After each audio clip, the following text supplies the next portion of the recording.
سورہ الانعام رکوع نمبر 9 تلاوت.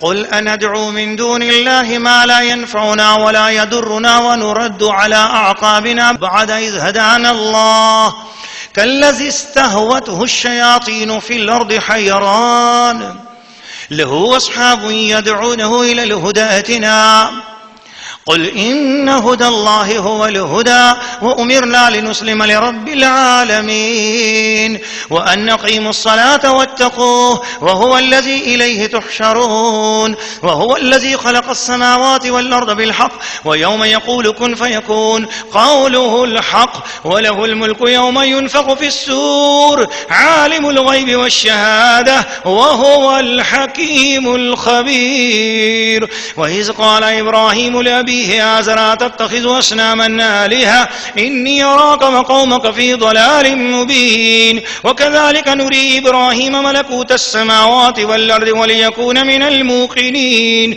فلما جن عليه الليل رأى كوكبا قال هذا ربي فلما أفل قال لا أحب اللافلين فلما رأى القمر بازغا قال هذا ربي فلما أفل قال لئن لم يهدني ربي لأكونن من القوم الضالين فلما رأى الشمس بازغة قال هذا ربي هذا أكبر فلما أفلت قال يا قوم إني بريء مما تشركون إني وجهت وجهي للذي فطر السماوات والأرض حنيفا وما أنا من المشركين وحاجه قومه قال أتحاجوني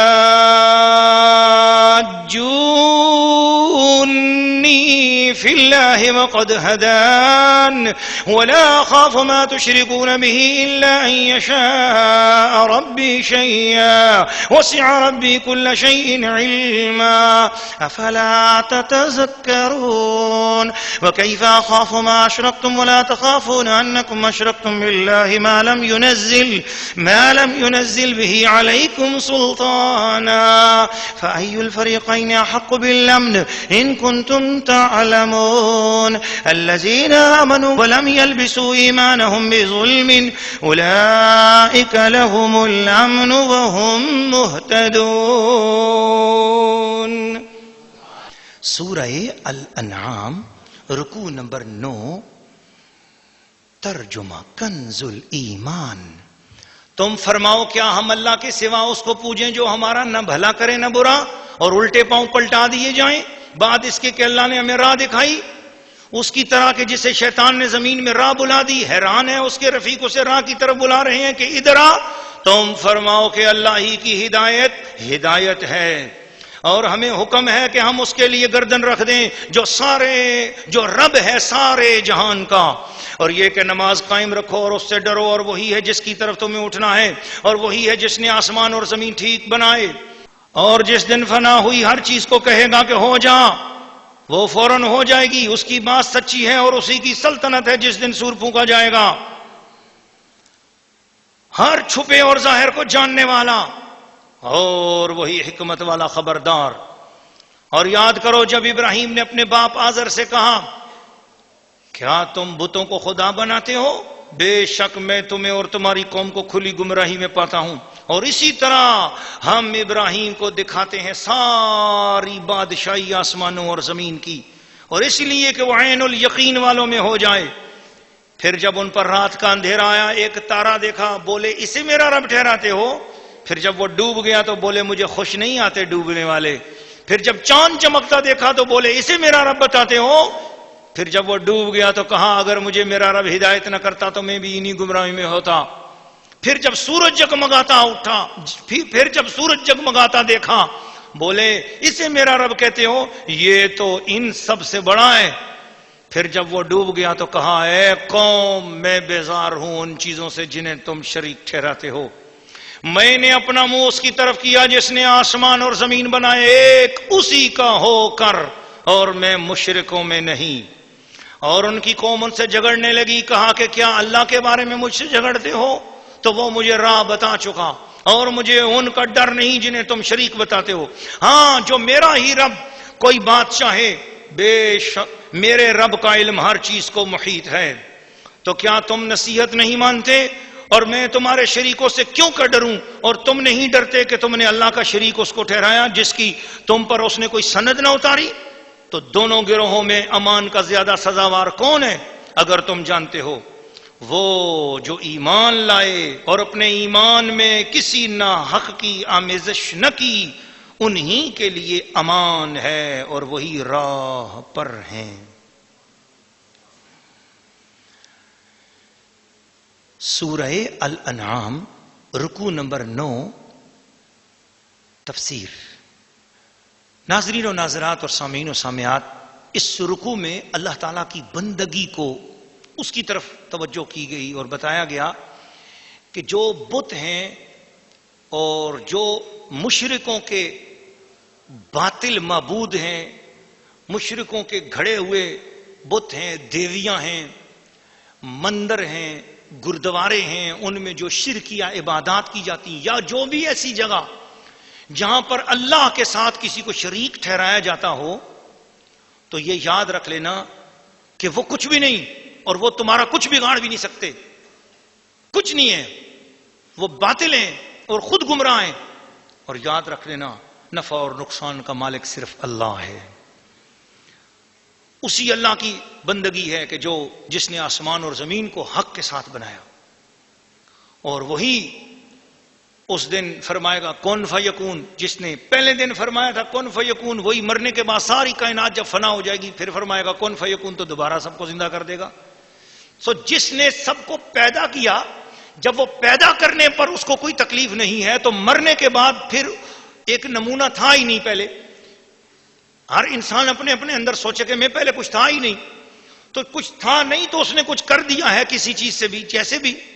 تو پھر جب میں مر جاؤں گا مجھے پھر دوبارہ رینیویٹ کرنا، دوبارہ بنانا تو اس کے لیے زیادہ آسان ہے. ہر چیز کو دوبارہ وہ پیدا کرنے پر قدرت رکھتا ہے. اس موقع پر حضرت ابراہیم علیہ السلام کا واقعہ رب کریم نے ارشاد فرمایا، اور اس میں یہ بات بھی کی کہ جو حضرت ابراہیم علیہ السلام نے اپنے چچا آزر سے کہا، تو وہاں پر کلمات آئے ہیں لے ابیہ آزر. تو ابی سے ترجمے میں یہی لفظ آتا ہے اپنے باپ کو چچا، چچا کو باپ ہی کہا جاتا ہے، اپنے باپ سے کہا. تو عربی زبان کے اندر قرآن میں بھی یہ استعمال ہوا ہے چچا کے لیے باپ کا لفظ.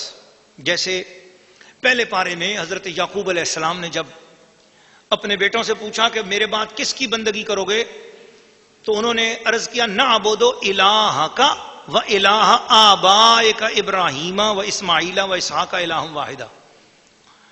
تو اس میں حضرت اسماعیل کو حضرت اسحاق کے آبا میں، حضرت یعقوب کے آبا میں ذکر کیا گیا، جبکہ حضرت یعقوب کے آبا میں والد کے طور پر اسحاق علیہ السلام ہیں اور اسماعیل علیہ السلام چاچا ہیں، تو چاچا کو بھی باپ کے طور پہ گنا گیا. تو یہ قرآن کا طریقہ ہے کہ چچا پرورش کرتا ہے، چچا کی اگر وہ پرورش ہوتی ہے تو وہ بھی باپ ہی کے بمنزلہ ہوا کرتا ہے. تو اسی طریقے سے حضرت عباس رضی اللہ تعالیٰ عنہ کے بارے میں جب وہ غالباً قیدی ہو کر آئے تھے بدر میں، تو اس وقت حضور نے فرمایا ردو علی ابی، میرے چچا کو میری طرف لوٹاؤ. تو یہاں چچا کے لیے ابی کا کلمہ آیا.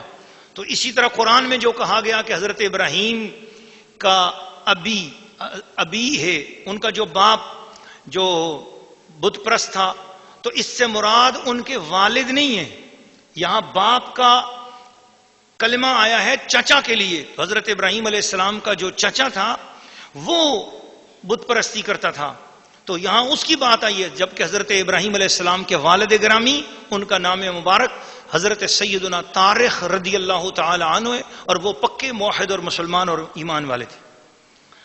اصحاب تفسیر اور اصحاب اخبار و سیر نے بیان کیا ہے کہ نمرود ابن کنعان بڑا جابر بادشاہ تھا، سب سے پہلے اسی نے تاج سر پہ رکھا.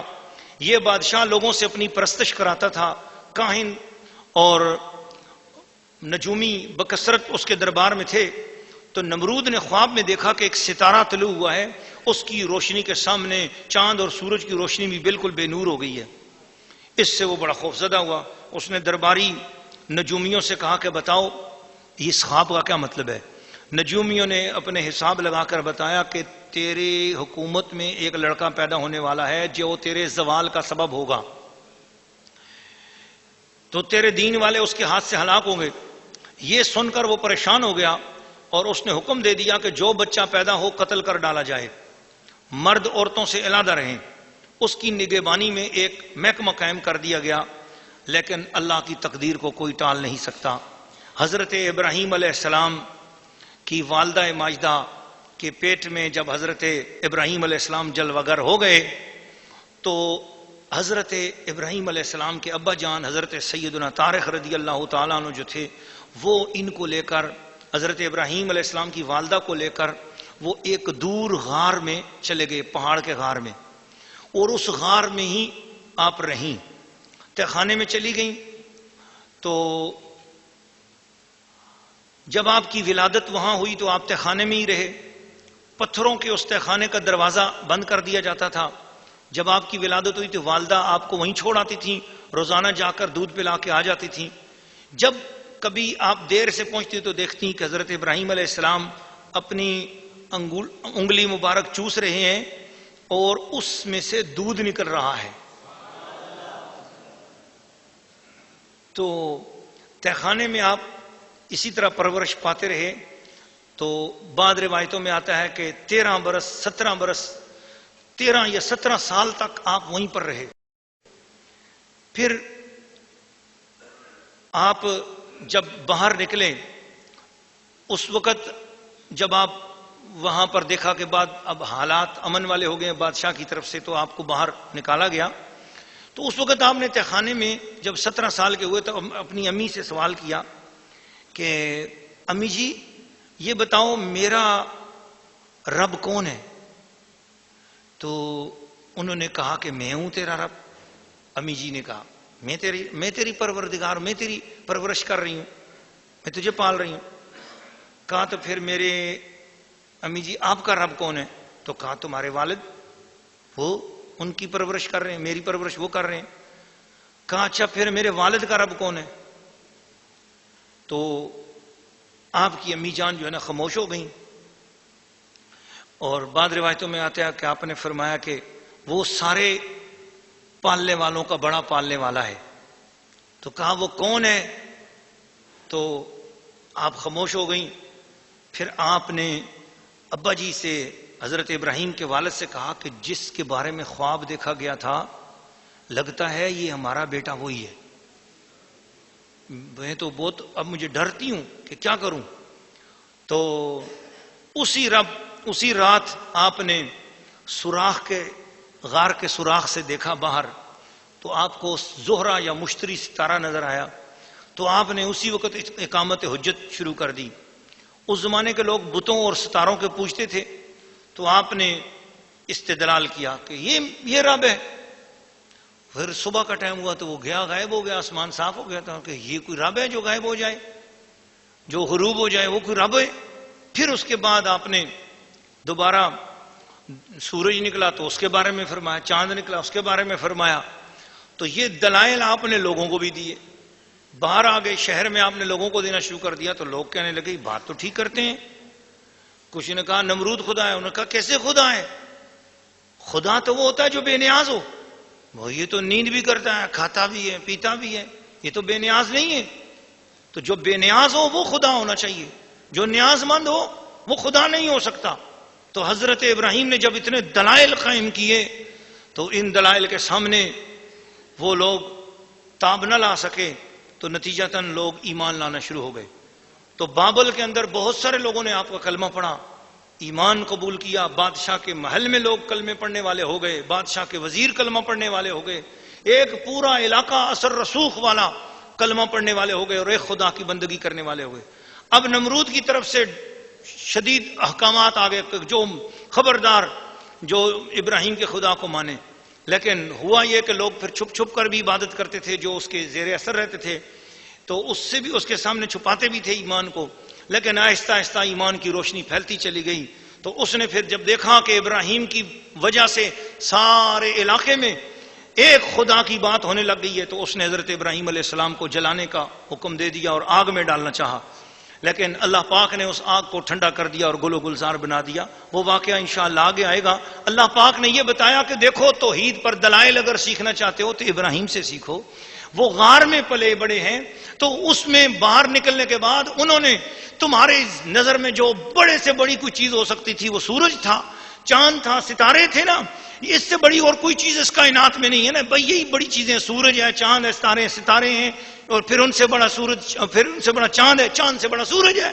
تو حضرت ابراہیم علیہ السلام نے فرمایا جب یہ نیاز مند ہیں، بندے ہوئے ہیں، جرت نہیں ہے سورج کی کہ وہ مشرق کے علاوہ شمال سے نکل سکے، کبھی کسی دن جو ہے نا جنوب سے نکل سکے، چاند کی جرت نہیں ہے کہ وہ 14ویں والے دن 18ویں کا بن کے دکھا سکے، 18ویں والے دن 28ویں کا بن کے دکھا سکے. چاند کو جس منزل پہ رب نے رکھا وہ اس منزل پہ مجبور ہے. جو مجبور ہو وہ جابر نہیں ہو سکتا، جو معذور ہو وہ خالق نہیں ہو سکتا، جو بندہ ہوا ہو، جو نیاز مند ہو وہ صمد اور بے نیاز نہیں ہو سکتا. خدا وہی ہے جو صمد ہے اور بے نیاز ہے، اور جو صمد ہے اور بے نیاز ہے وہ فقط اللہ لا الہ الا ہو.